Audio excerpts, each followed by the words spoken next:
जय श्री राम जी की।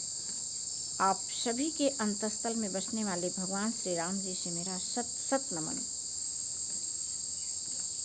और भगवान श्री राम के रूप में आप सबसे भी मेरा बार बार प्रणाम है।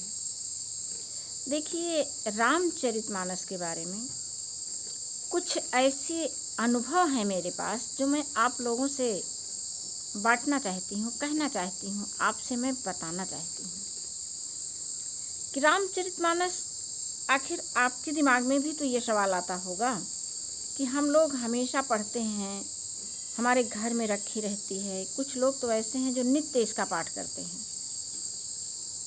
लेकिन उसके बाद भी इसके पढ़ने के कुछ ऐसे विशिष्ट तरीके हैं जिसे हम लोग जाने तो निश्चित रूप से अपने जीवन में तुरंत अभी के अभी हम लोग बदलाव कर सकते हैं। और वह बदलाव जो हमारी इच्छा के अनुरूप होगा, यानी हम जैसा चाहेंगे, जो हम चाहते हैं अपने सामाजिक जीवन के लिए, अपने गृहस्थ जीवन के लिए, जितनी भी हमारी आवश्यकताएं हैं, सबको पूरा करने का सिद्धांत रामचरितमानस में दिया गया है।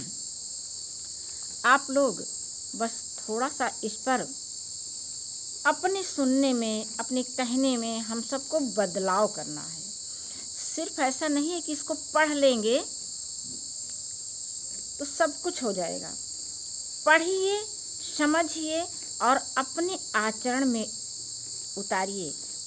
इसकी सहायता से अपने आचरण में बदलाव लाइए, तब देखिए कैसे बदलता है हमारा जीवन चमत्कारिक रूप से, जादुई तरीके से।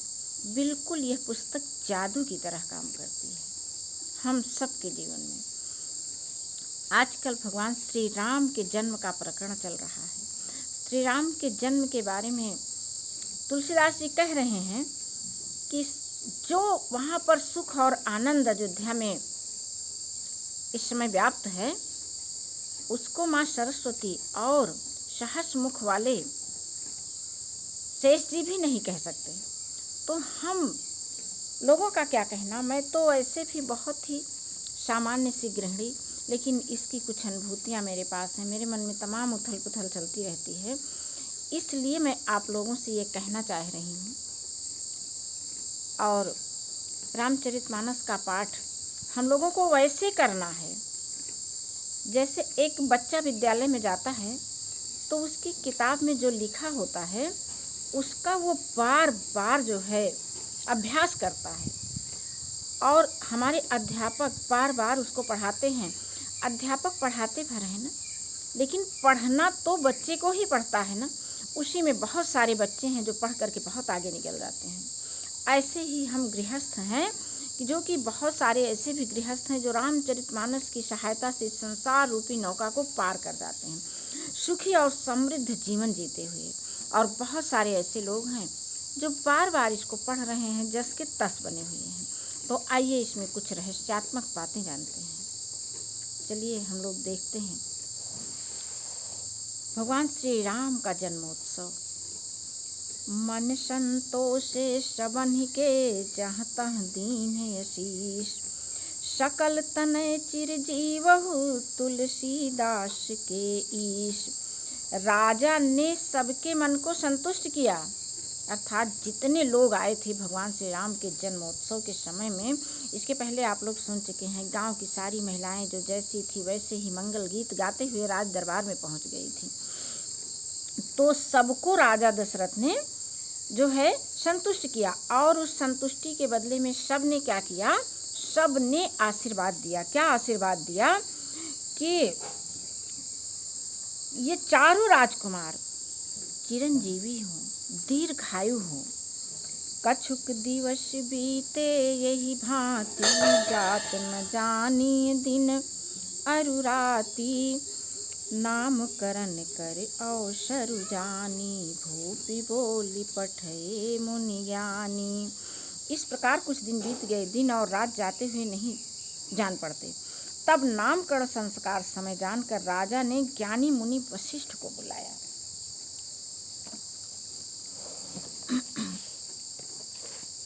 करि पूजा भूपति यस भाखा, धरिय नाम जो मुनि गुण राखा। अब जो है जब वशिष्ठ जी दरवाजे पर आए तो करि पूजा भूपति यस भाखा, राजा दशरथ ने वशिष्ठ मुनि की पूजा की और उनसे कहा, अब पूजा यानी गुरु का सम्मान यहाँ पर हो रहा है, तो उनकी पूजा करके राजा दशरथ ने उनसे कहा, धरिय नाम जो मुनि गुण राखा, और इन्हीं के नाम अनेक अनुपा, मैं नृप कहब सुमति अनुरूपा। मुनि की पूजा करके राजा ने कहा, हे मुनि, आपने मन में जो विचार रखे हों वह नाम रखिए। मुनि ने कहा, हे राजन, इनके अनेक अनुपम नाम हैं, फिर भी मैं अपनी बुद्धि के अनुसार कहूँगा। अब देखिए यहाँ पर बात आती है कि हमने पढ़ तो लिया, आज अपने बच्चों का नामकरण भी एक संस्कार है, और संस्कार क्या होता है, हमारे जीवन को रूपांतरित करता है, परिवर्तित करता है, दुख से सुख की ओर, अव्यवस्था से व्यवस्था की ओर।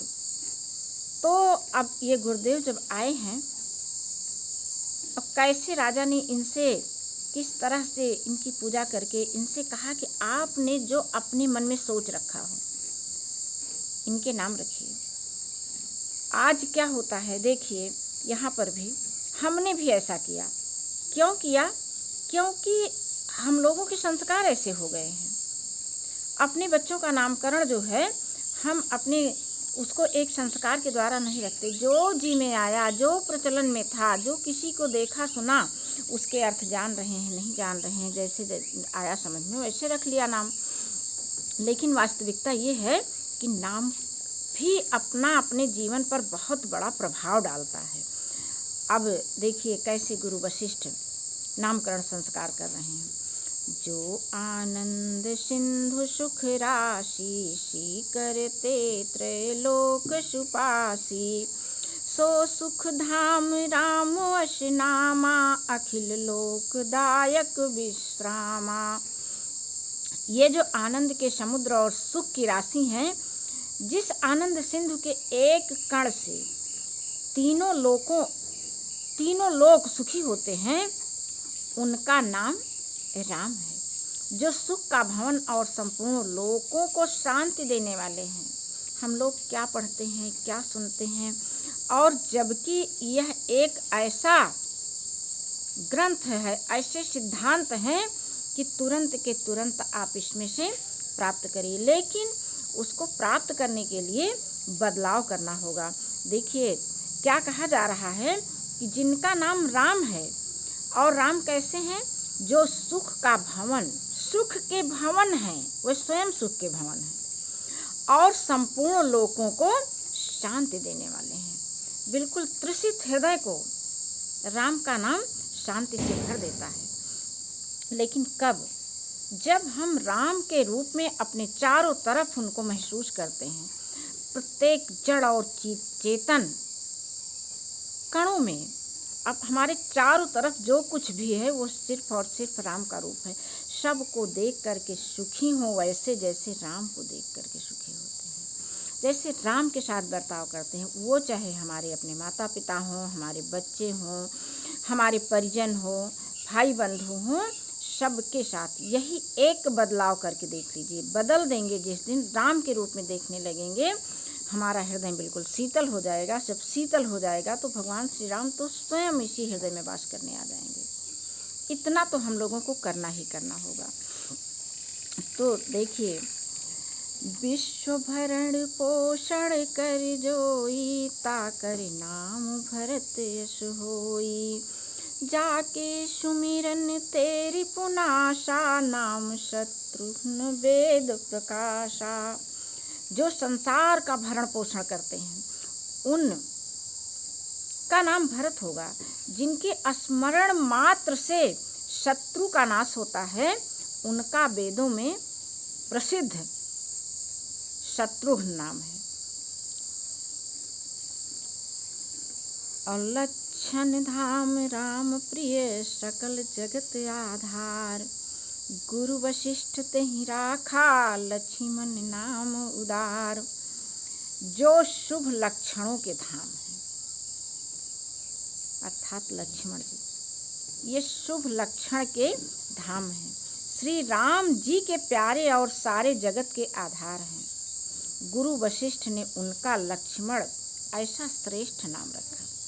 लक्ष्मण जी शुभ लक्षणों के धाम क्यों हैं? क्योंकि वो राम जी के प्यारे हैं। क्यों प्यारे हैं? क्योंकि उन्होंने अपने आप को बस भगवान में मिला दिया है। भगवान की इच्छा बस लक्ष्मण जी की इच्छा, उनके पास अपनी कोई इच्छा ही नहीं है। जिस दिन हम भी अपने परिजनों से बिल्कुल शांत, स्थिर, गंभीर, धीर होकर के सोचेंगे कि अरे इनके अंदर तो वह दीप जल रहा है जो मेरे अंदर, मेरे भगवान श्री राम जी वाला है, वही तो मेरे भाइयों में भी है, वही तो मेरे परिजनों में है, तो ये लोग हमारा अहित तो किसी प्रकार कर ही नहीं सकते। और ऐसा सोच करके मेरा मन बिल्कुल निर्भय हो जाता है, हम भय रहित हो जाते हैं। और जिस दिन हम निर्भय हो जाते हैं, भय रहित हो जाते हैं, आनंद मग्न हो जाते हैं, वही क्षण हमारे अंदर होता है। वह एक बीज की तरह होता है, जो बीज बिल्कुल वह बड़ा होकर के कल्प वृक्ष बन जाता है, सब कुछ दे देने वाला। आज की कथा को बस यहीं पर विश्राम। जय श्री राम जी की।